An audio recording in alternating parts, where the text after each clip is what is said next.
Hello, and welcome to the Lost Art Podcast. I'm Paul, and I am here with Gareth Cummins. That's his That name. is me. That's me. Gareth Cummins. That's That's me. Put your hand up. I'll win 2-1 It's shot. actually up on shot. Grant.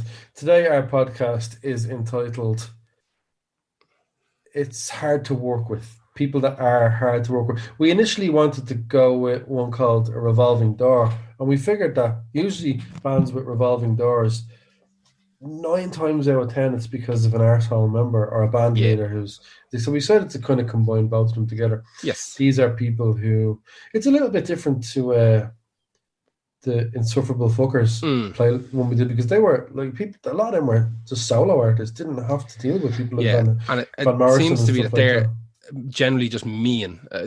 Not to say that these people are Yeah, mean. They're just difficult. They're just difficult yeah. people. It could be just in a professional Yeah. environment, like that they are perfectionists to the point that they lose the fucking rag or whatever like that. But yeah, these are the ones that we picked that are.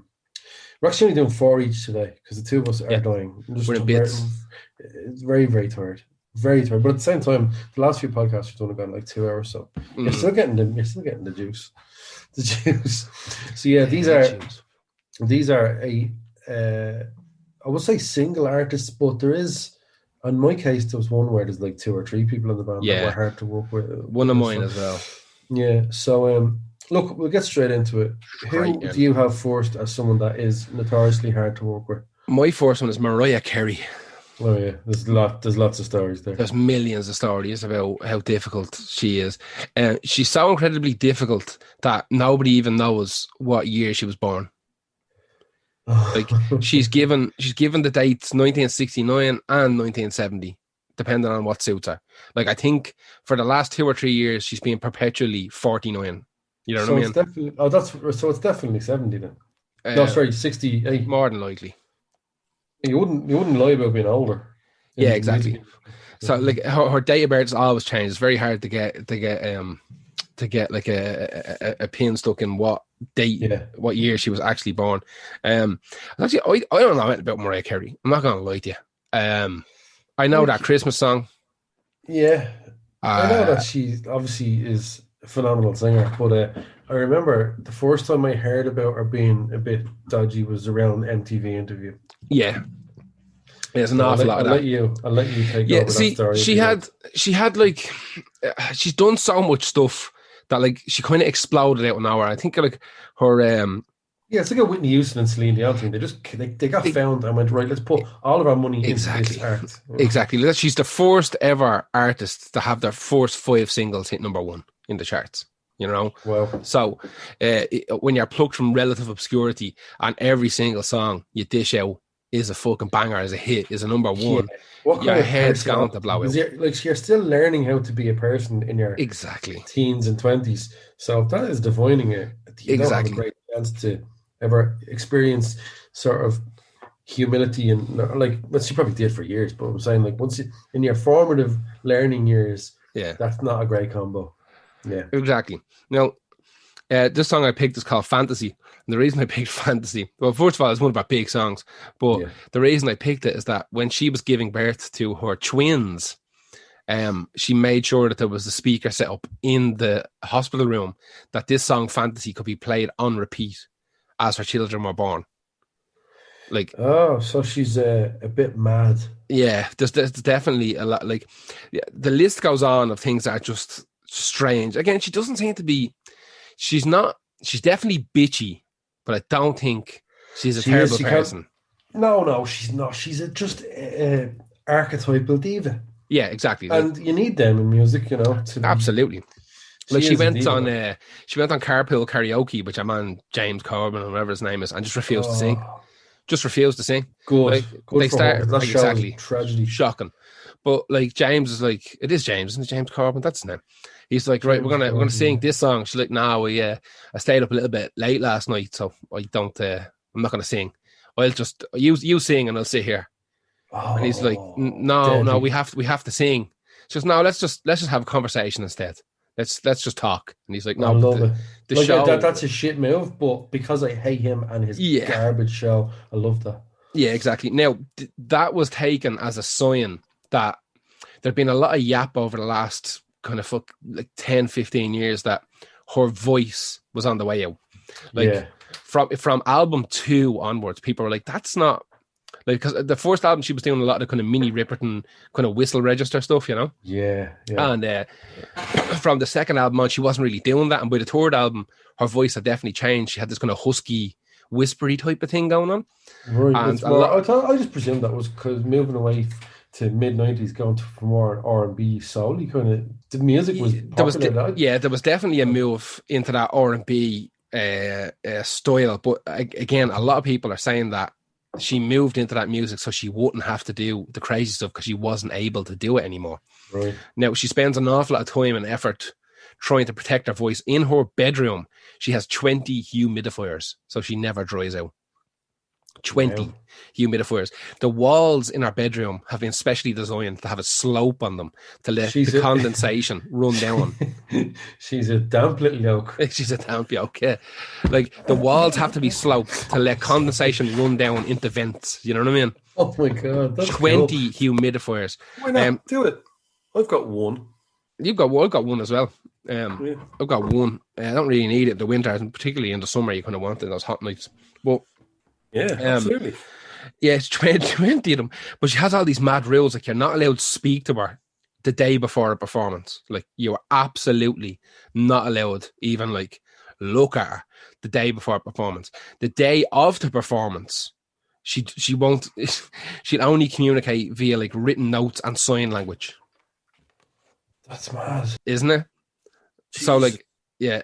She's so protective of her voice, like that. She's terrified of losing it if she, you know what though, lost anymore. Dead right. You know what? If she was a footballer and they said, right, you're late for this meeting, go run down that those tiles in your football boots and get to that meeting. No, those are my legs. Absolutely exactly. not. Yeah, no way. Like, so, obviously, I understand being protective. Yeah. Like, I get it, you know. What else she got here? There's a bunch of mad stuff. Jesus Christ, bunch of absolute mad stuff. So, like I said, had fantasy played, but she gave birth to her twins, which is batshit mad. Because apparently there's a bit in that song where there's like a crowd roaring, and she wanted her children to be like born into applause for her mother. She could have just played applause. Pretty much, yeah. At Obama's inauguration, she stormed out because she wasn't seated at the table with Obama and Michelle. Like, she's in inauguration. Was she supposed to? That's who was probably world leaders. Yeah. When she got in and she sat down and she saw that she wasn't sitting at the president's table, and she just turned around, absolutely not, stormed straight out. 2005, she refused to exit a helicopter on top of a hotel until they put down red carpet lined with white candles. That's weird. That's a mad complex you have there. Then, yeah. Like, if there's no one even around to really see it, you don't get much press up on the top of a helicopter. Oh yeah. No, yeah, that's weird. What else did she do? Oh, she was doing a record signing in like Virgin Megastar or something like that in 2005 as well, and she made them redecorate the entire bathroom, like stripped out the bathroom, and had to be redone just in case she had to go to the bathroom. That's like when Prince was playing in London and he got an apartment built for him to his specifications in London for that tour for those dates in London. Yeah, it's insanity, isn't it? So, do you know what though? Like, if the way I look at it is, right, if people are paying for that kind of stuff and it's not coming out of anyone, you know, any decent person's pocket, like, I don't know, the promoters or something. If I don't know. If my life was different than I was going with MC, I'd be milking them cunts for the stupid stuff. Yeah, I mean, I suppose there's when you're someone like her and you have a particular, your character is that, like I said, diva. What's the point in showing up and just being sound? You have to show up and be crazy so people talk about you. Because like, exactly, if you're too sound, people go, they're down to earth. Exactly. That's a great little story at a party, but it's not as great as like if it doesn't make it to the newspapers. Exactly. It's not like Iggy Pop's Riders or something like that, you know. Like that type of fucking mad shit. So the last one I have is that in 2014 she hired an entire lighting crew to go into a radio station for a radio interview so she could be lit correctly, even though there wasn't going to be any cameras or anything like that. Amazing. Yeah, she doesn't wear flat shoes or anything like that. She refuses to wear flat shoes. She said she never wore flat shoes in her entire life. And she's done that a couple of times where she sends lighting crews into places, like even shops and stuff like that, because she has to be lit in a particular way, apparently. Fucking hell. So, yeah, I'd It's say that it's realistically, the ultra protection of the image yeah, exactly. at all costs. She doesn't want to It's see one bad photo come out of her exactly, ever. but that's the big thing. Every photo has to be to spec. Like, if you remember that MTV Cribs, she's like walking around in like fucking swimwear and like furs, and then she like gets into the bath wearing fucking robes, and she, like, it's absolutely, there's candles lit everywhere, and it's I remember she released her number ones album, and there was kind of controversy over the fact that it was one of the first big high profile Photoshop jobs because they'd made her thighs thinner all right. on Photoshop. And that was the kind of first time I'd got her going, all right, so maybe it's not her, maybe it's the record label, but Yeah. she's clearly keeping this image going, Grant. And then the MTV interview where she arrived at MTV and she it's one of those just real subtle kind of, not subtle, but the interview was very like downplayed. I think there's candlelights and stuff like that. And she has these two dogs that she's rubbing that she right, actually asked them to get for the thing. But the weird thing was when she arrived, she was outraged that there was no fanfare at the thing. And she says, I'm not walking out there without an applause. And they went, there's no audience. It's an interview. And she goes, well, who are all these people? They're the lighting people, sound guys. Get them to clap them. Oh my God. Oh, get them to clap. And they had to stand in a line and clap her coming out for the interview. Absolutely not. Fuck. Anyway, listen, that's Mariah Carey. One of the proper classic, hard to work with people, realistically. Whether she's, we were going to talk about whether it's worthwhile, but no, it's not up to us whether it's worthwhile. Like, are they worth their grief?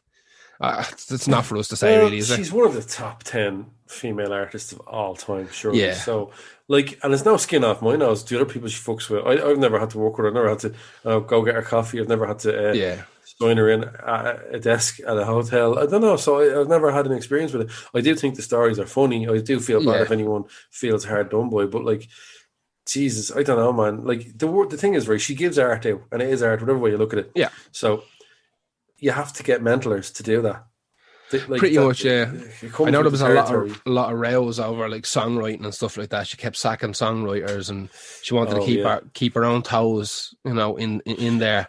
Hero is a banger though. Yeah. I mean, listen, I don't know much about her. I know a handful of songs, the big giant songs, and like I said, a Pick Fantasy. It's one of our big songs, but it's also the one that she gave birth to her twins for, which ties back into the story. So that was a Mariah Carey. Who is your fourth one? My fourth one is The Clash, and it's not one particular member, but maybe two, possibly three of the overall band and or management. So not only did Mick Jones and Joe Strummer find it hard to work with each other a lot, that's notorious. They were, if you ask about band fights, you get your Fleetwood Mac, you get Oasis, and you also get The Clash as well. So Mick Jones and Strummer found it very, very hard to work together. And 1983, Joe Strummer and the bassist Paul Simonon sacked Mick Jones and the drummer Topper Hedden, and that was the breakup of the main Clash, the famous Clash. You know what I mean?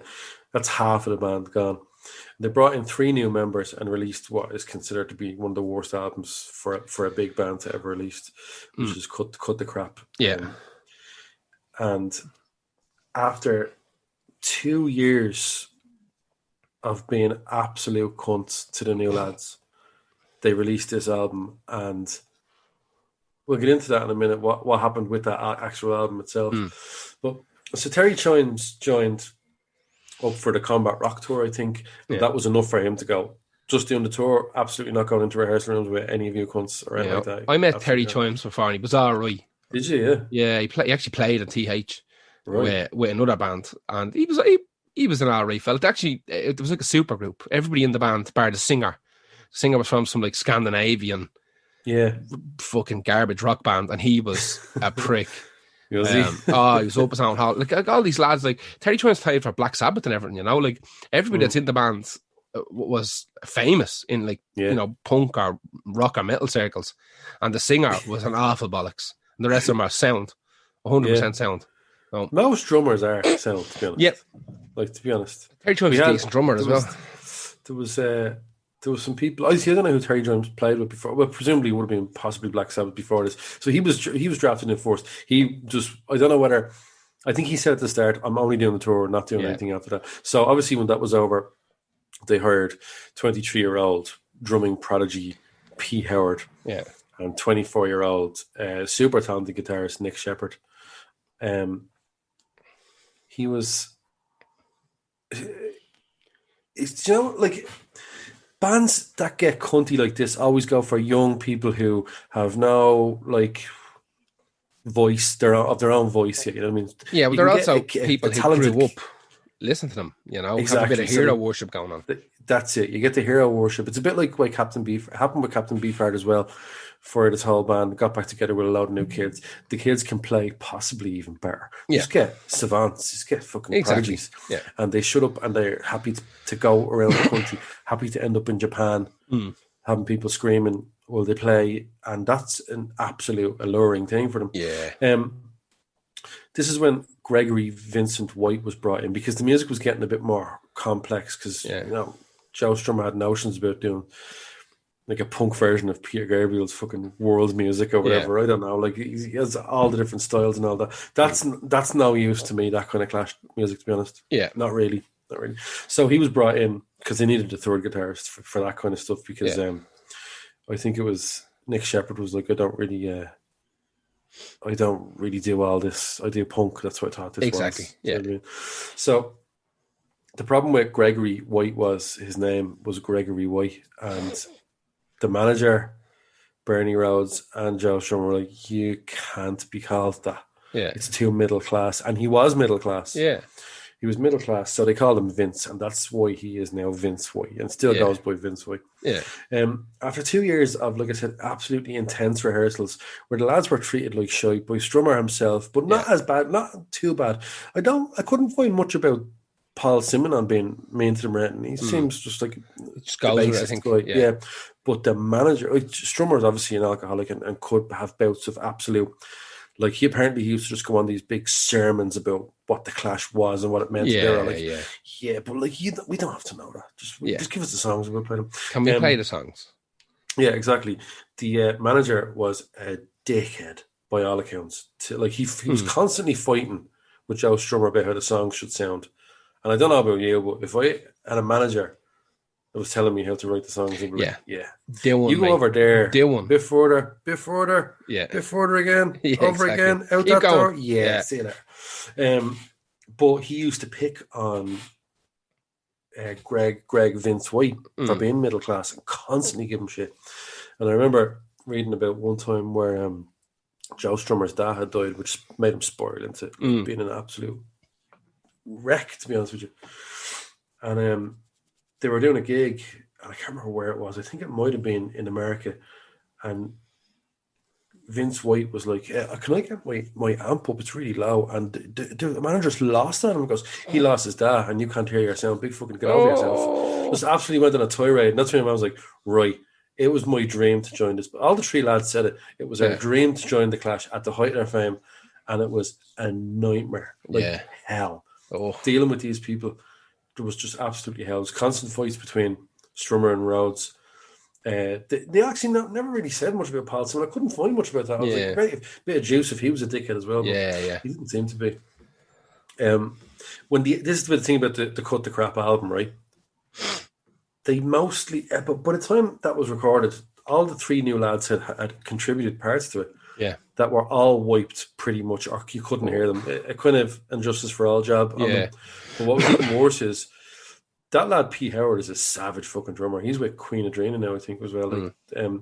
But they took his parts out and put a drum machine in. Grim. And apparently he was like, literally at this stage, I don't give a shit. Yeah, just don't care. Whatever. This is not what I thought it was going to be. It was acknowledged by Joe Strummer how badly they were treated during that period. He said he apologized. He talked to Nick Shepherd, and he actually apologized to him. He said, and Nick Shepherd said, look, I don't regret joining the Clash because now I am doing all this cool stuff. Exactly. Afterwards, I've moved on and I've played great gigs.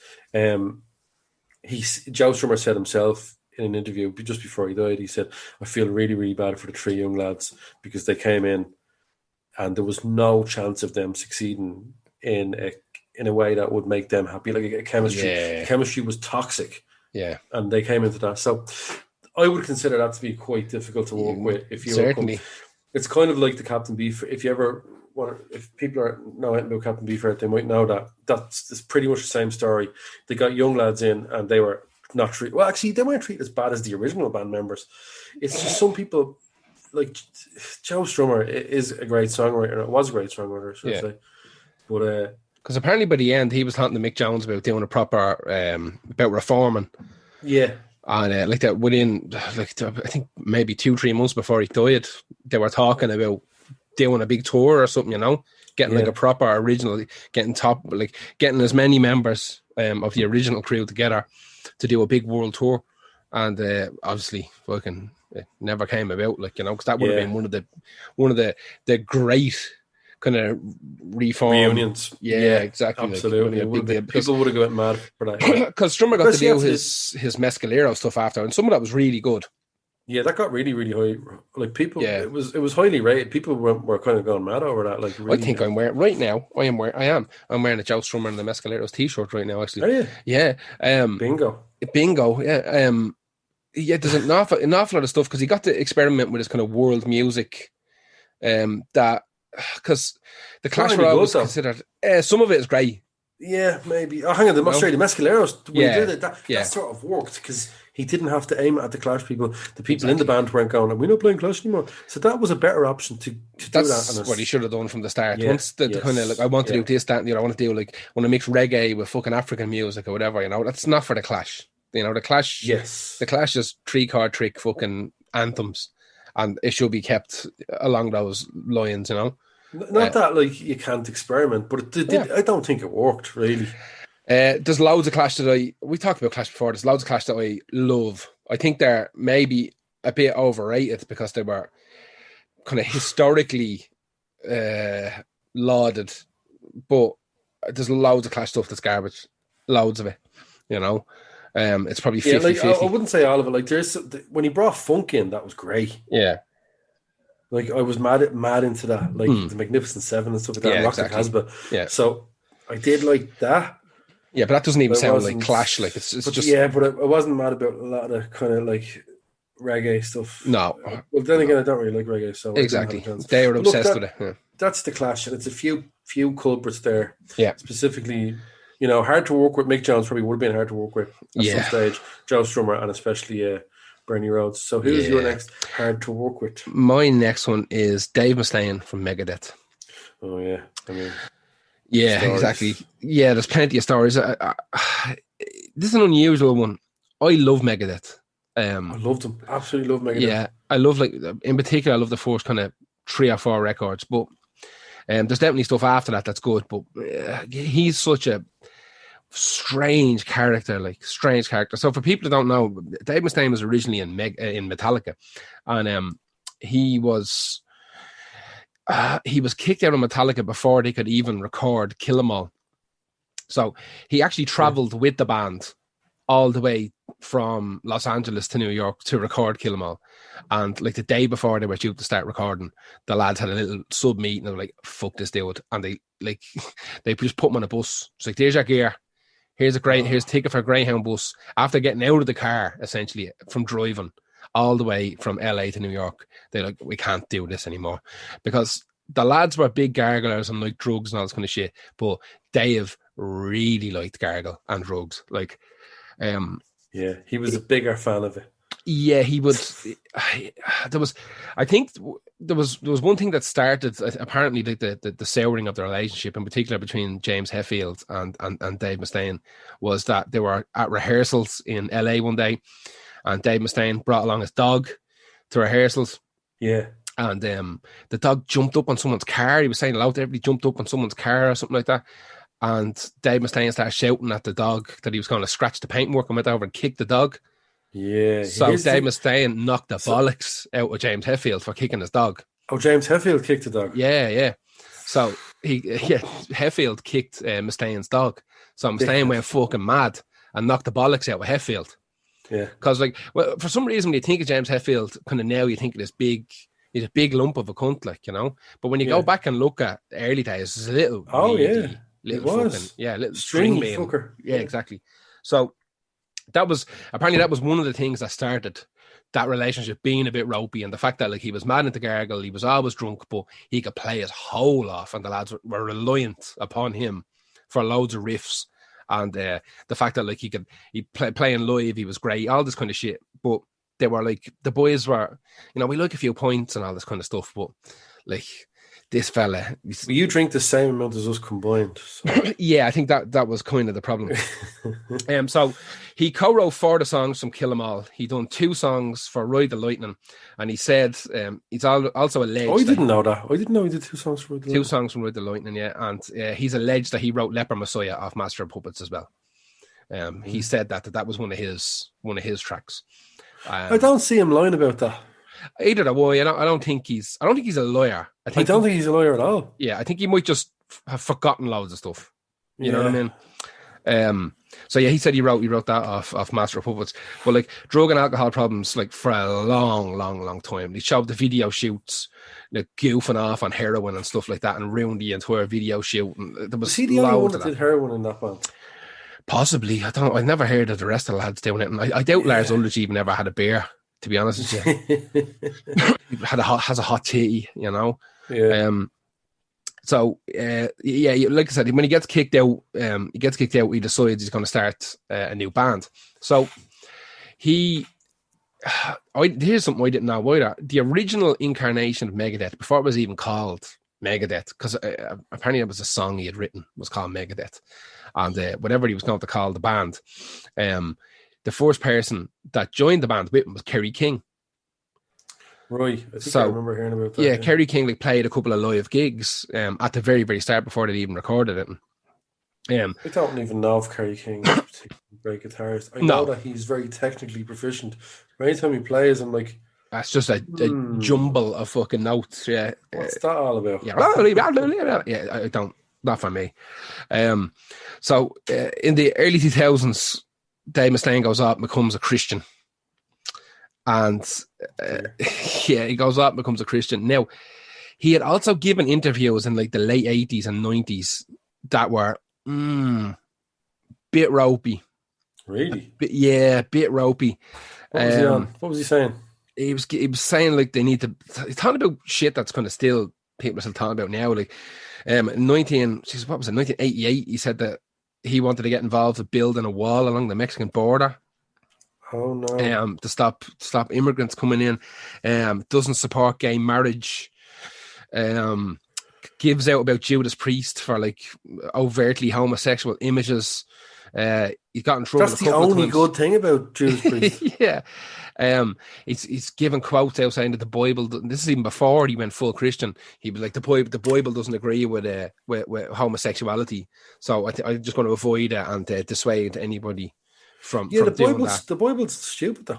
Yeah, exactly. So that says you can't touch a goat on a Thursday or something. Like, just relax. You can't be picking and choosing. You can't be picking and choosing stuff in the Bible. You just can't. Because if you were to live by it, I don't even know if you'd be allowed breed. You know, like there's no breeding on Saturdays. Like it's nonsense. It's nonsense. You know, every time you pick up a leaf, you have to spin around 3 times and do a hop. Like, or the devil is in your penis. Yeah, exactly. Fucking some make you uppy saint will fucking come and get you. Saint fucking Quinkmonk will fucking pop out of a tree and cast you into the hellfires for eternity. But it's nonsense. He refused to play with Rotten Christ and Dissection. Rotten Christ are fucking deadly.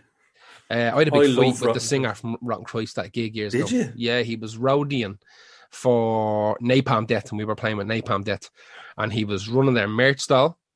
Right. And helping run the tour, and we asked where we could set up our meager selection of t-shirts and CDs and all this kind of shit. And he just started screaming. He was like, "Well, you can't set it up anywhere up here." And I was like, "Mate, like literally, you need like a table, a tiny table to put our 2 different t-shirt designs on, and we're going to sell 2 of them tonight, like for real. We're not getting paid for playing the gig or anything. Let us see if we can move a T-shirt or two. That's And the best. It's the only reason you're probably doing it. exactly, it's the hope for the best that people come again, and you might sell a T-shirt and a CD, you know. And he just wouldn't let us. He wouldn't let us. We had to set a table up. I think we sat at the bar. I think maybe and put T-shirts up on the bar. Oh, that's shocking, man. He was screaming and shouting, calling us cunts to Houch Bank. So I couldn't even tell you what Rotten Christ sound like because once I found out that was him, I've got their merch from when they played with Inquisition. Actually, no, I saw them on their own before that, but I saw them in the video probably twice now. I do like Rotten Christ, I have to say. They're I couldn't tell you. Yeah, I couldn't tell you what they even sound like just because your mom's such a fucking arsehole. I just wasn't. Well, fuck him then. He's not my friend. He said a bad thing. Anymore. He said a bad thing about my friend. I love you, Gary. I love you. Love. Big love, man. Big love. Big love. Mustaine said he won't play the song The Conjuring anymore because the lyrics are about spells and hexes, and that's unchristian. But then the same cunt would go, it's not real when he was singing it a few years ago. It's only a fucking, it's fantasy, it's make-believe. Just fucking bullshit. I hate when people do that. I also found out Blackie Lawless did the same thing like that. That's right, yeah. I found out that the Megadeth album Endgame is dedicated and about Alex Jones. Oh my God. A documentary that Alex Jones made called This Is the Endgame or something like that. He loves Alex Jones. I didn't think you were going to be able to ruin Rotten Christ and Megadeth for me in one segment, but here we are. Yeah, he also caused a riot in 1988 in Belfast when he got up on the stage. I don't mind this story so much. Start praising the IRA and backing the cause. And the full crowd lost their bleeding mind. This is Holy Wars. You know what Holy Wars is about? No, Dave, don't do it. Don't do it. Shut up, Dave. Shut the fuck up. You know, we're glad to be here in Londonderry. Shut up, Dave. So yeah, apparently he has a black belt in Taekwondo and karate as well. So he's double hard. But where he gets even more difficult to work with is within his role as a musician and band leader within Megadeth. Like, I always knew there was a good bit of lineup change stuff happening in Megadeth, but I didn't know it was this level. This is outrageous. Like, all constantly sacked and coming back. You know, sacked, coming back constantly. So yeah, I figured this out. Excluding Dave Mustaine, Megadeth has had 21 members. Jesus. Right, 21 members. They've also had 37 session musicians that only played on albums. Yeah. And they've had 3 optional live members as well. Right, fuck, that's a So lot. What you're looking at, you're going to have 61 or 62 people that have been in the Megadeth family since its incarnation. Yeah, like that doesn't happen unless it's a bit hard to be there. Yep. You know what I mean? That's not a happy family band. Yeah, exactly. So it's pretty much Dave Mustaine show. Now that he's a Catholic or born again Christian or wherever he is, as I said the other day, I still don't really understand the difference between Catholicism and Christianity. But well, Christianity is or Catholicism and I was about to say pyrotechnics and Protestantism are under the umbrella of Christianity. There's just a few differences between the both. One with Mary being a slut and one being a virgin who had a baby. Yeah, one was invented by the king. One was invented by someone before anybody. Yeah, so basically Christianity is just the both of them together. Yeah. So whenever he became a born again, even though he was always a bit like that, he was always a bit kind of Christian or whatever. When he became a born again in the early 2000s, it essentially ruined the entire. Because he broke that band up when he got I think called Saturday Night Palsy that fucked with him for like a year, which is when if you fall asleep with like your arm or something like that hanging over the back of a chair, you do damage to the nerve. It's like you give yourself cerebral palsy, but it's kind of temporary. Yeah, fuck it. Yeah. So I don't know. I've fell asleep with the arm over, like drifting over the side of the bed. Yeah, you can do mad damage to yourself. Oh god, like for about a week you're in agony. Like. Yeah. So he got like the big one, which is they call it Saturday Night Palsy, which is like you get so drunk on a Saturday night you fall asleep on a chair where you sit, and it does damage to nerves of whatever you've left kind of leaning on or dangling on. So he got that, and he was basically left without the use of, I think it was his left arm, I'm not sure.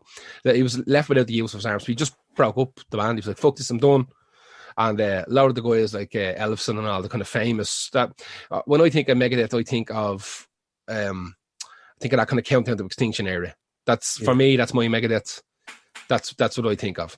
So a lot of those guys just fucked off and started doing their own malarkey, and then he got pissed off when he saw them doing his own It's a thing. good thing to have on your CV, isn't it, Megadeth? Pretty much. I mean, it would have been years ago. I don't know what it'd be like now, but I think when he Well, saw them doing their own thing, he was like, "We're getting the band back together again, but new people, fuck them." And yeah. that added to the thing, to the mythos of Megadeth is, like, again, I love the first 3 or 4 Megadeth albums. They're a lot of fun, and I think that he's trying to be real serious, but I don't take him that way, you know. Like, it's songs about Hangar 18 and shit like that. Give me that shit. Do you know what I think? Artists, if they don't want to sing 1 or 2 songs about like fantasy devilish, don't sing any of them. Fuck off out of business, because this is the business that you made your money in, Yeah, exactly. Like, and you're playing to the fans. Don't heavy decide. metal. Like, It has to be your about the songs. devil and spells. Yeah, do you know what I mean? fucking hell, like, It has come to be. on. So you can't just cancel that part of your life. Because now, you know as well as me, like, every album then is going to be like veiled references to fucking God and Christianity. It's not going to. I can't deal with that. No. I can't deal with that. If you're going to do that, just come out and be a Christian metal band. Just change the whole band to that. Call yourself fucking Mega Love, Big Death. Big you know Love. what I mean? Yeah. Like, come up with something and fucking do that. But don't guise your fucking your bullshit into your songs, you know. But anyway, listen, that's Dave Mustaine. Who's your next one? My next one is Andrew Eldridge of Sisters of Mercy, who is by all accounts a fucking prick. Yeah. That's the view he wants of himself. So I'm not under argue with him. I'm not under or overselling him here as a prick. They are another revolving door band. He fell out with another member that people would know is Wayne Hussey after the first Sisters of Mercy album. Now Wayne Hussey is great and all right, but the Mission are only okay. Yeah. Let's be honest. Sisters of Mercy have bangers. Like, they have more. They've over 20 bangers. Yeah. Like, if you put it down to it, like, for me, it's way over 20, but I can justify and defend 20 solidly to anyone. But the Mission, like 3 bangers, maybe. Yeah. 3 or 4. And no great albums, to be perfectly honest with you, like that. So I'm not here to talk about like the differences between Wayne Hussey and Thing. They didn't get on creatively, but they should have stayed together, because Andrew Eldridge needs other members, and that is why they have had. I'm glad you took a tally of the last one, because I've got a tally here for you as well. 19 other members. He's the only long-standing member, obviously. Yeah. He's a melt. I met one of them. I met one of the Sisters of Mercy, the guitarist, the new guitarist guy. I met him. He done an interview when they were playing Dublin. Hot Press got them together, brought me into the pub to interview him. I thought it was going to be the whole band, so I made sure I was there. I had records and all with me. And this bloke shows up. I'm like, who the fuck is this bloke? Was he a young lad? Yeah. Do you know what other band he's in? He's in some hardcore band. He was telling me. A metal band and a hardcore band. He was reeling off stuff. He's in Ghost. Oh, there you go. Yeah. There you go. Well, I had a point with him, and I talked to him for about an hour. He was a nice fella.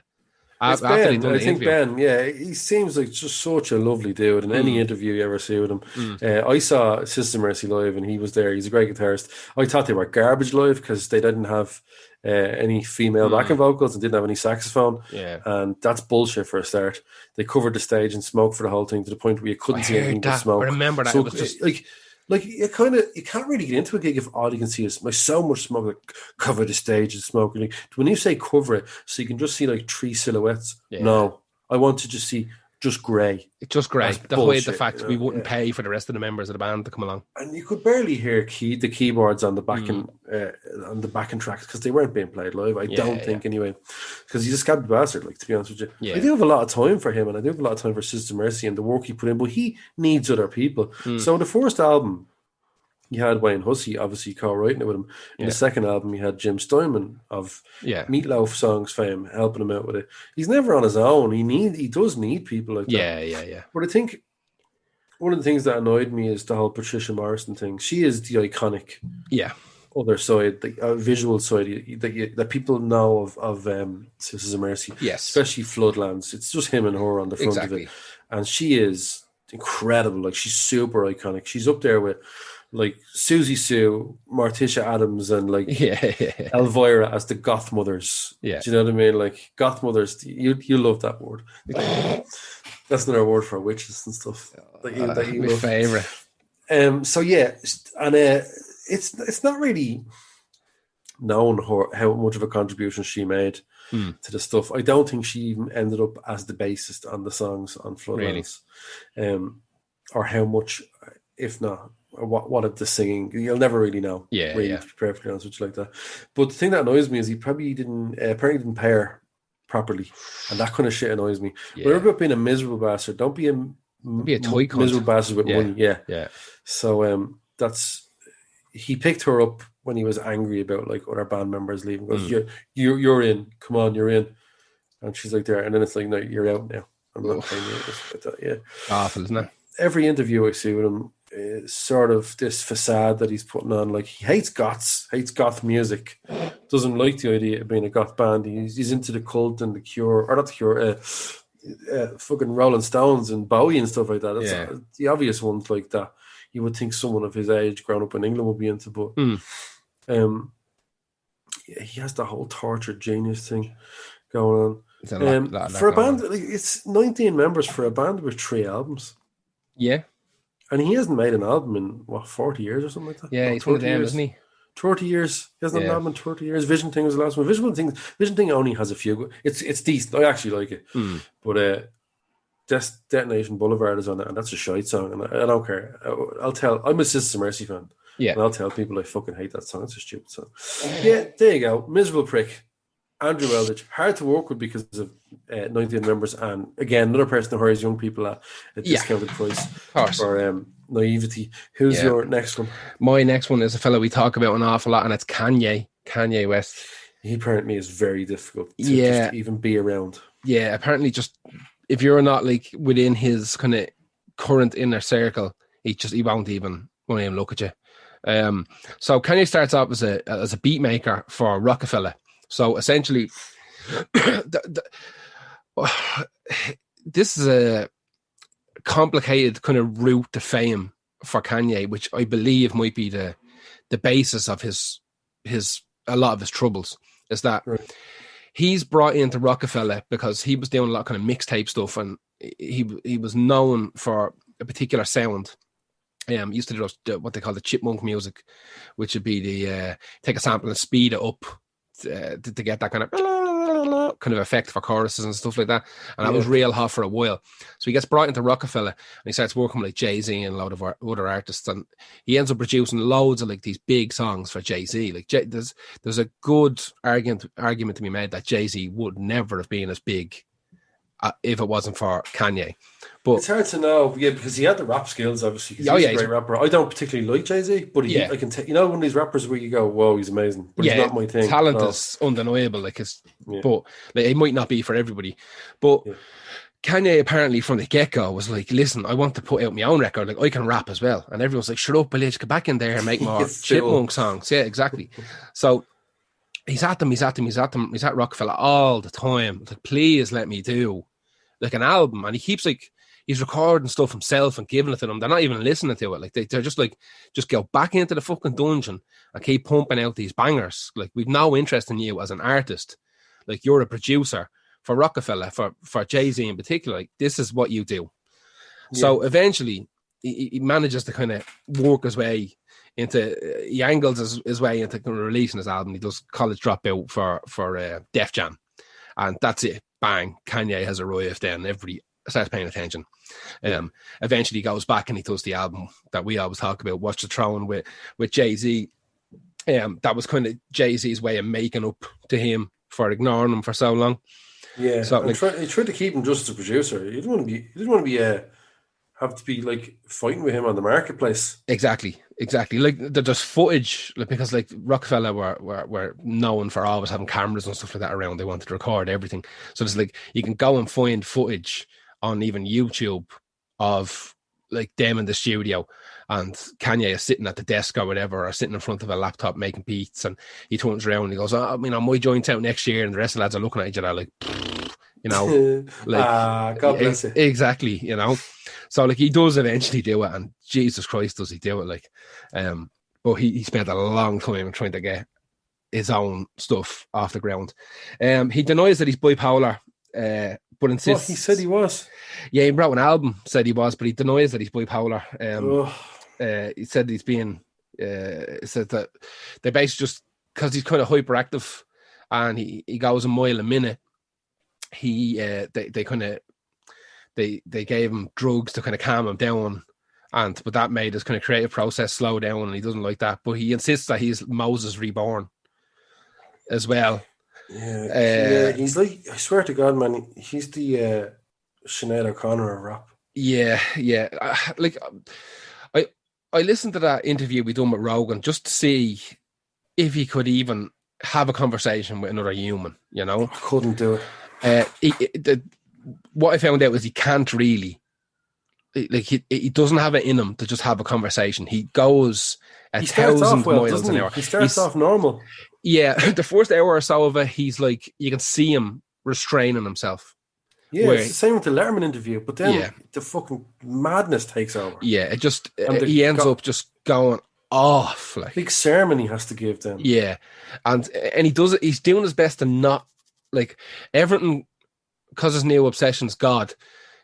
Everything gets brought back to God, but then he realizes that he's being too goddy, and he might lose people over it. So he starts kind of pulling back from that. So he's smart enough to know that when he's kind of talking over himself. He does know what so his bread is buttered on. 100%. He lost me with the God's shit. I can't. Yeah, I listen to it and it's good, but it's not what I want. So yeah, I listened to it maybe twice and I went, okay, this is decent, but it's whatever. He has this mad thing where he has a crew of assistants that he makes them make collages for him, right? This is weird, right? So apparently he's not mad into writing things down. So what he does is he makes people make like picture boards and collages for him. And like if the muse strikes him at like 2:00 in the morning, he'll just ring one of his assistants, get them out of bed. So get the fuck over here now. Buy every magazine you can find, and we're going to make a collage. And they'll make a collage, like stick it to a wall, and they'll work on it for hours until it's perfect, and nobody knows what's going on with it. But then, like, can you just take a picture of it and put it on Twitter? You know what I mean? Right. So he's waking people up at fucking 24 hours a day, 3-4 o'clock in the morning. Get in here now. We have to do a collage for Twitter. And people are like, what's going on, Kanye? He won't let any of his staff talk to him when he walks. You have to. That's shit. I fucking hate. Yeah, they have to stop and put their back to the wall when he walks by. They're not allowed to look at him or talk to him. He won't press elevator buttons or anything like that. Somebody has to be with him. I'm with him on that nowadays. Yeah, but apparently he won't do anything for himself. Like there was one of his bodyguards that worked for years gave an interview a couple of years ago, and they said, like, listen, I looked after his kids, and they were 10 times easier to look after than him. Like, he is torturous. Like, he won't do a solitary thing. He'd see you eating something. He'll be sitting with his dinner in front of him, and he'll see you eating yours, and he goes, "That nice?" And he just take it off you. That kind of shit. So, he bought 2 ranches in Wyoming to convert into a recording studio, and spends most of his time there. Leaves Kim Kardashian and their 4 children. They have 4 kids. I think two were natural births and 2 were surrogate births. But he leaves Kim with the kids in LA, and he just fucks off to these ranches in Wyoming that he has converted. He makes all the staff in the studio pray every day. They have to have little prayer sessions. He has a pastor that's on staff with him now. No one's allowed to swear. I don't know what his. I'd love to know what his feelings are towards his old material. I'd be interested. Like, is he going to do a Dave Mustaine? If he does a gig and he does something off Yeezus or Watch the Throne, does he do the full lyrics or does he edit them? Because he's not coursing or written anymore. Well, like there's coursing and there's a song. I think he's not going to do. I think it's called "Devil in a Blue Dress" or something like that. So he's obviously not going to do it anymore. I don't think he ever did that live anyway. Really. Yeah. But it's interesting to not course anymore. Or maybe it's just he doesn't want other people coursing around him. No, you know what? He's the kind of person that'll come out and only do his last album. Yeah, he probably will. Yeah, he probably just toured that, and that'd be him. He's being sued at the moment actually by this company. He's got a bunch of companies going, and he's one of these kind of diversify your portfolio type of dudes. And he was he throws money at stuff he hasn't a clue about. He's got this mad idea about trying to build cities that don't use electricity or something weird like that. I don't know what it is.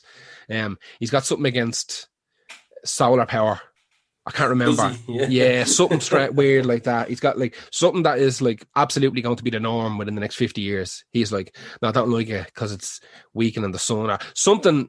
I can't remember exactly what it is. But it's something weird that when you hear it, you go, shut up, shut up. Yeah. But yeah, he's getting sued at the moment because of some like video software or like a Zoom type of thing that he was investing in, and he had signed an NDA with this company. He was going to try and integrate their video compression software or something like that into another piece of software he was working on or involved in, and he went out and he just took it and used it without their permission, effectively killing. That's the ego. Yeah, but he effectively killed that startup company. Oh, jeez. And because now their kind of proprietary software is out in the wild essentially, and he's being sued by them because he'd signed the NDA. You know, like he had done everything by the book, and then he just forgot or decided it wasn't worth it, and fucked off. Because I think maybe like 10 years ago he was broke, he was millions in the hole, and then he signed that deal to do the Yeezys and stuff like that, and that kind of brought him back up. Well, he kind of fucked himself up by doing like he called it like season 1 Yeezus. So the fashion world is unforgiving. Like the cost of being a fashion designer is really like make or break per season. So exactly, yeah. Well, I think that's why he have does the knowledge to keep it up. Of course, and his stuff looked like dirt. Yeah, it just looks like stuff homeless people wear. That's too big for them. It's all those big long t-shirts, big green long t-shirts going down to your knees. I don't understand it. And the Yeezy runners are disgraceful. I think that's why he ended up going. I think the first Yeezys might have been made by Nike, and now they're made by Adidas because they just had a better deal. He switched over. Yeah, he was moaning about one of them. Yeah, something like that. Anyway, that's Kanye, who was most certainly difficult to work with. Like, he's going to be hard to get along with. Let's be bravely honest. He's a devil. He's a bit of an old devil. Who's your next one? My one is next one's Marquis Smith of the Fall, which has to be mentioned. Famous fucking hard to work with person. He hated everyone. That's just how Marquis Smith was. He was super talented songwriter. I do like a lot of the Fall stuff, to be honest with you. And they are really, really influential band to everyone that's ever played anything from punk to indie up to probably even metal as well. Yeah. Some of the things that he does to his band are he'll turn their amps down when they're on stage, even after they've spent hours sound checking. Now, that's actually something I'm all right with, because guitarists all think they need to be louder than the rest of the world. Yeah. And they annoy me, and fuck them for that. But not throwing mic stands at them. That's no need for that. And throwing mics at them themselves and going up and fucking pushing them and nudging them and all for them stuff. But one of the worst things I ever saw him do, actually, he walked over to, I think it was on Jules Holland. He walked over to the keyboard player, who was also his girlfriend at the time, and he pushed her aside with a big face on him and started playing the part the way he wanted to play it. Yeah. Like, and she just stood there. Watch it if you can find it. It's the most awkward thing. Where do you stand while the guy who you're with is coming over and pushing it off and playing it himself? Here's the best one, though. This is my favorite reason to fire a member of your band ever. His other keyboard player, he fired him because he saw him dancing to Smoke on the Water. Oh, no. At a nightclub while they were on tour, on an off night. Saw him dancing. And he Smoke goes, on the Water, absolutely you're fired. He said it to him on the night, no, that's not the kind of thing I want in the band. And they battered each other outside the club. Are you ready for the member count of the Fall? I'd say it's extraordinary. Outside of Marquis Smith. Yeah. So Sisters of Mercy, there was 19. I think you had 22 with Megadeth. 66. That's a shocker. I can't beat that, even with my next one, which is real high. I think 66 might be the highest revolving door due to an arsehole. Definitely. My next one has a high fucking body count, but that I can't beat that. Yeah. That is outrageous. Anytime someone comes out and says they're a massive fan of him, just don't do that, because he'll shit on you. Yeah. So he did it from your man from LCD Sound System. He even put it into a song. Apparently one time he was chased down the road by not chased down the road, but this person I'm about to mention wouldn't chase someone down the road, but he went back, and this person wouldn't normally do anything like this, and that's Richard D. James from Aphex went back and goes, look, I wouldn't normally do this, but a Limerick man. Yeah, Limerick. That's right. Yeah. And Marky Smith was actually like had a good chat with him. So whatever, like that's not something I've ever heard someone run up to Marky Smith on the street and start talking to him. Like, but Mm, whatever Aphex Twin said must have resonated because they actually got on apparently quite well. yeah, And he goes, "Look, here's my phone number, and let's do a collaboration." And cool. Marky Smith wrote it down on a Matchbox, and then I think he just fucked it out at the end of the day. He goes, "No, I'm not going to." What a dickhead! He's a That'd be dickhead. cool though. Fallen Aphex Twin. I'm not a big That would have Aphex Twin been fan, but it would have that been would have deadly. been. I like Aphex Twin a lot. I actually like. They're two. The Fall and Aphex Twin are two bands that I only like bits of because they're the Yeah, bits that I liked at the time. Like they yeah. caught me at the right time with certain stuff. The fall of a song Um, called Mr. Pharmacist, and it's fucking outrageously good. I listen to it all the time. It's just so well made. It's such a great song. the cynicism in his Yeah. he was genuinely that cynical Oh in yeah, his life, 100%. Yeah, and yeah. And his yeah, physical problems wouldn't have helped him either. That would have made him worse. yeah, the poor fucker was in bits. Like he Yeah, looked like a little schoolboy that never really grew up but yeah. got old anyway.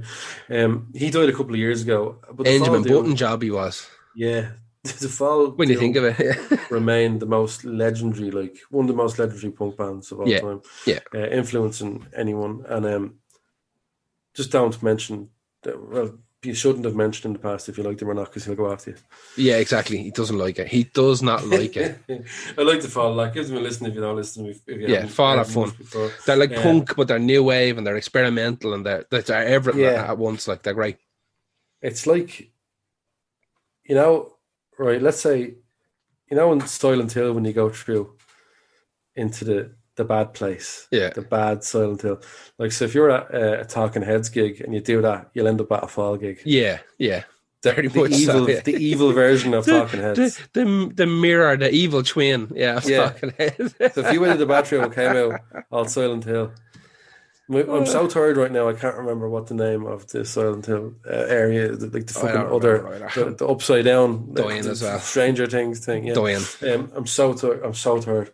But that's him, Marky Smith. I still fucking have a lot of time for the Fall, but Oh yeah, yeah. not like I don't think he ever did that specifically disgusting me. Yeah, he Bad was on anyone. just an arsehole. Like, So, yeah. who's your next arsehole? My last one is David Coverdale. From Yeah. Whitesnake and Deep Purple. We were going to do 5.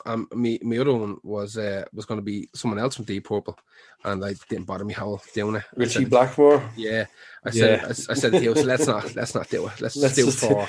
Yeah, that's just exactly. And I don't have a lot on David Coverdale. Story wise, it's almost like this.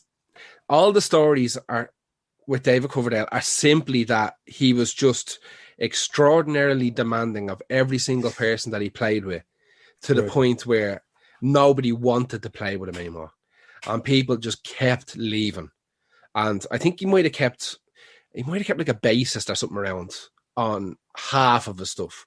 But like, I'm gonna break this down here now. This is fucking crazy. So we're gonna go with Whitesnake.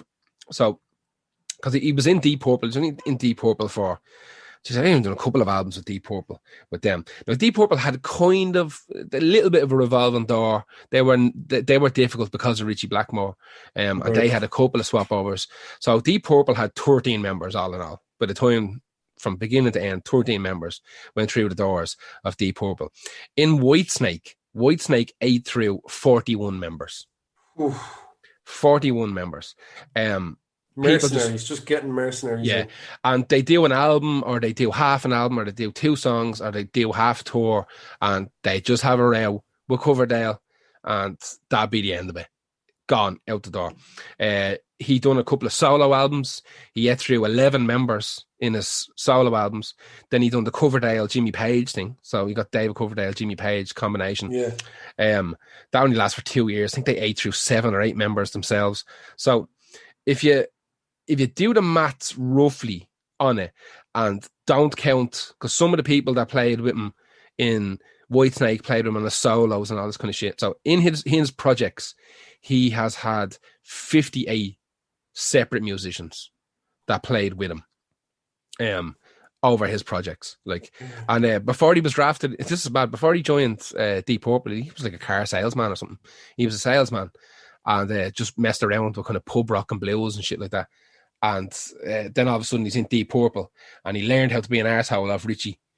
And because Richie was hiring and firing people like mad as well because he wasn't interested. They started bringing kind of funk and stuff like that into Deep Purple. I like Deep Purple, but I only like the like early kind of Book Elysium kind of stuff. This song that you picked is just a banger. Yeah, I'm talking about Love. Oh, sorry, what am I talking about? Here I Go Again. Oh, I gave you away. Here I Go Again. I'm too tired to give a shit.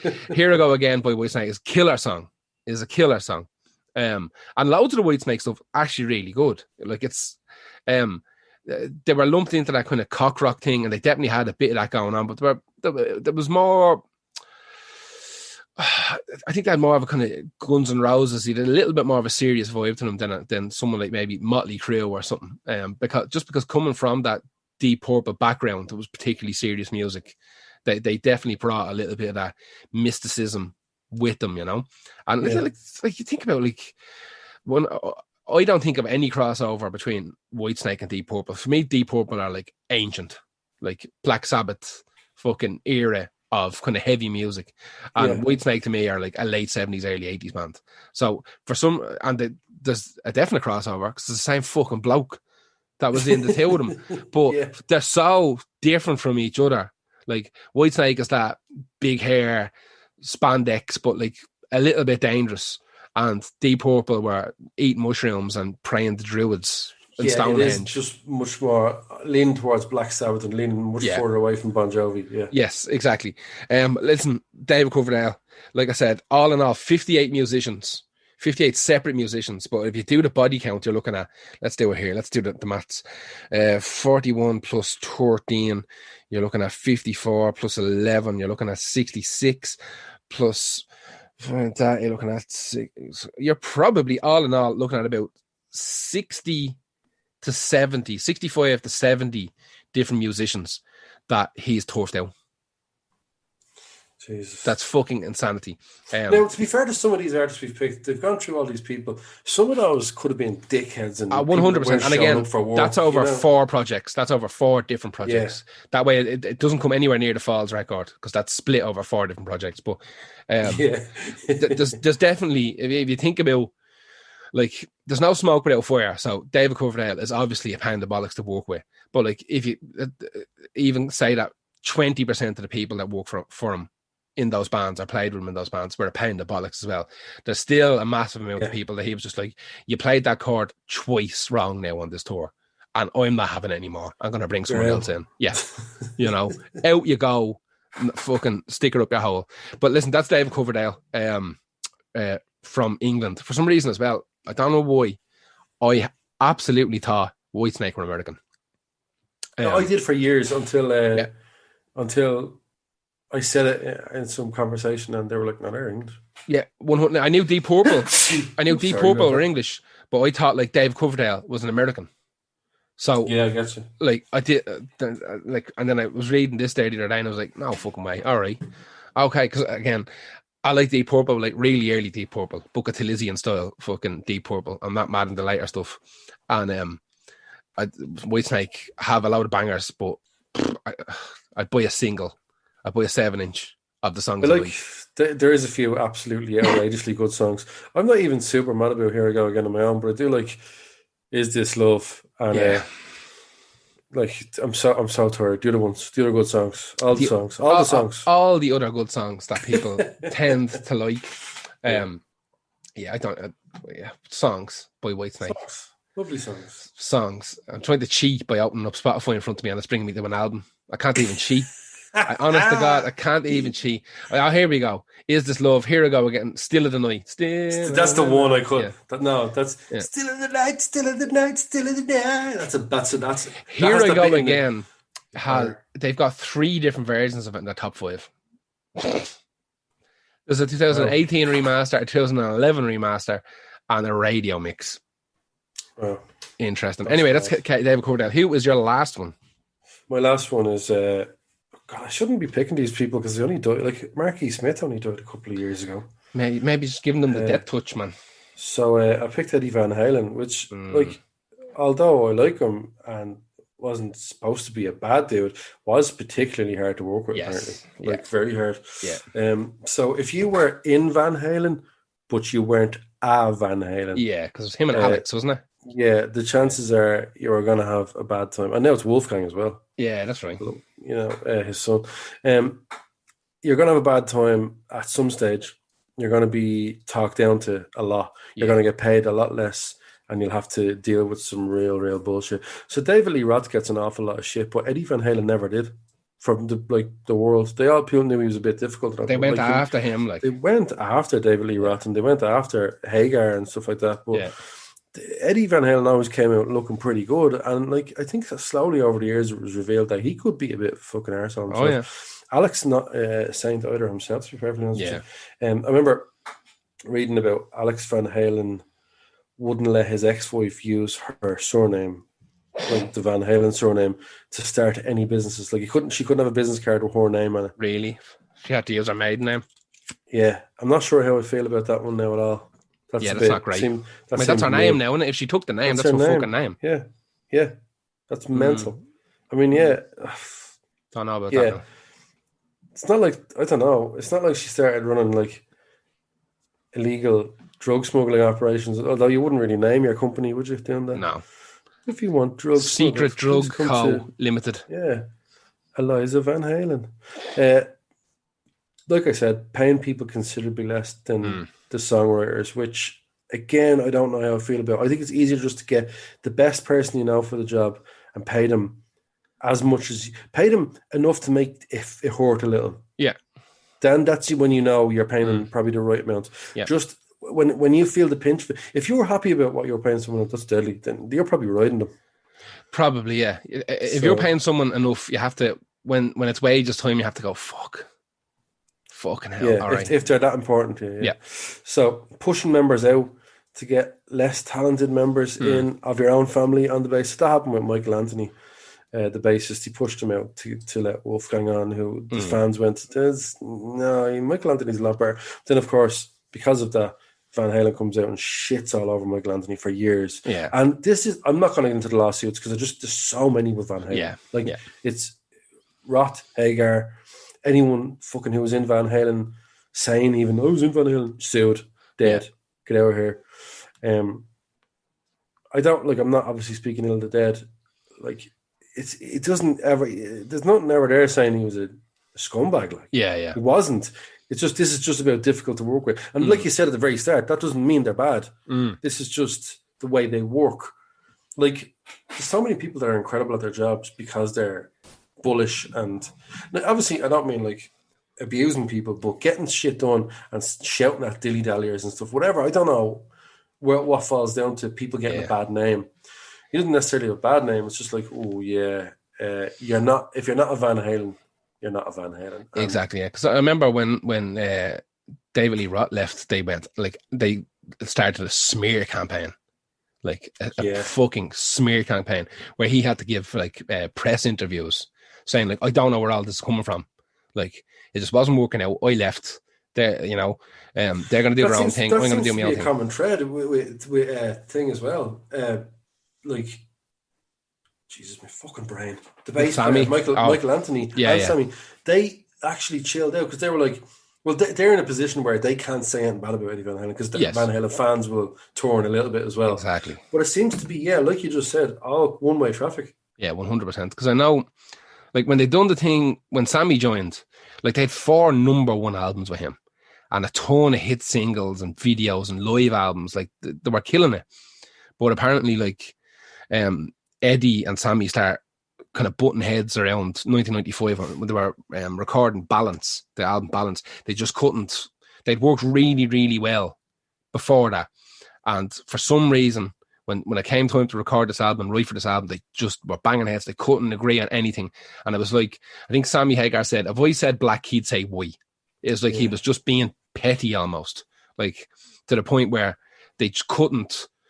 Like, Sammy was like, being in this band now for 4 number 1 albums, like, let's, like, or a bunch of number 1 albums, come, like, do we not get equal share here now? And like, Yeah, I'm like, where it's not like the first tour where I rode in. That's exactly. where I'm now in Van Halen. Exactly. I'm the singer of Van Halen. Exactly. Yeah. Exactly. Yeah. So now I know their manager, a guy called Ed Leffer, he died and he was replaced by another guy called Ray Daniels, and Sammy and Ray didn't like each other at all. Like they were fighting as well.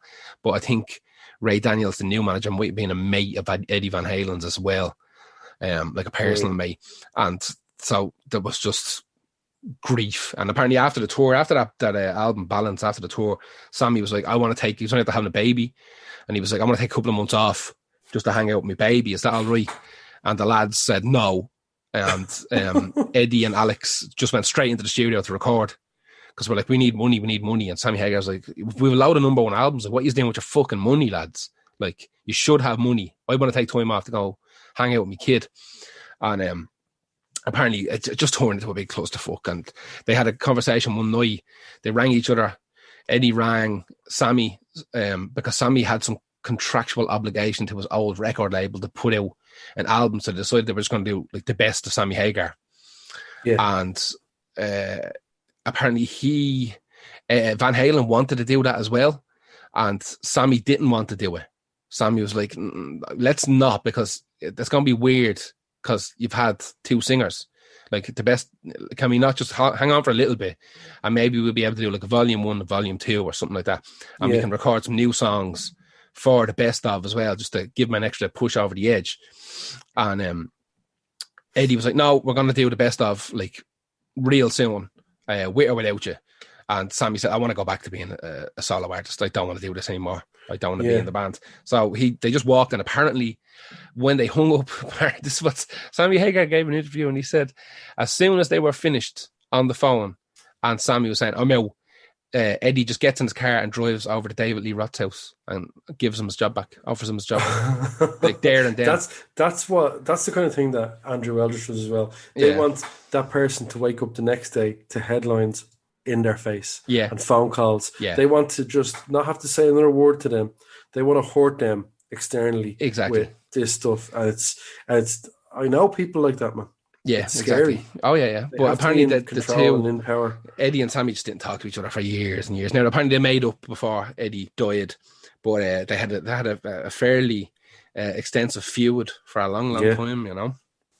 So I believe Eddie Van Halen is as on top of being one of the greatest guitarists ever, like, bit of a pound of bollocks. Like, and I picked Ain't Talking About Love because the intro still gives me chills. Yeah, outrageous. Invented so many things, invented so many ways of playing and styles that are still fucking used today. So are we done? I think we're done, are we? I think so. We are done, folks. We're going to go to bed. It's not even that late, but we're going to go to bed like Elmans. Exhausted. I have to do a little bit of editing on this and then upload it, and then I'm probably going to eat a bowl of Cocoa Pops and watch telly for an hour, and then I go to bed. If you like what we do, support us. You go to patreon.com/Lost Art Podcast. That's a subscription-based model where you pay €5 a month and it gets you access to loads of exclusive videos and podcasts and all sorts of stuff. If subscription-based model is not your bag, you just go to ko-fi.com/Lost Art Podcast and give us a little tip. This is our job. This is what we do. We spend an awful lot of time, not really this week, on the podcasts, but you got one. We're recording this like 6 hours before it goes out. We're contractually obligated to do it, so we did it. Yeah, we've yet to miss a week. Even at the start of the lockdown, we just used some kind of unreleased podcasts to fill in the gap. So we get it done every week, each and every week for you. If you have no money like us, just share it. Share it on your social media. Helps an awful lot, because every time we share something, about 6 people see it, because Facebook and Twitter and all that malarkey, they want us to pay for advertising. And we have no problem paying for advertising, but it doesn't work. Not on our budget. We throw 50 quid into a post and maybe an extra 5 people see it. Facebook, they want hundreds of euro, if not thousands, for promoted posts now. And it's not a thing. So the only chance we have is people who are listening at home, share it out after you listen to it. Tell your mates. Tell yous our mates. Big love. Not that bad. Big love.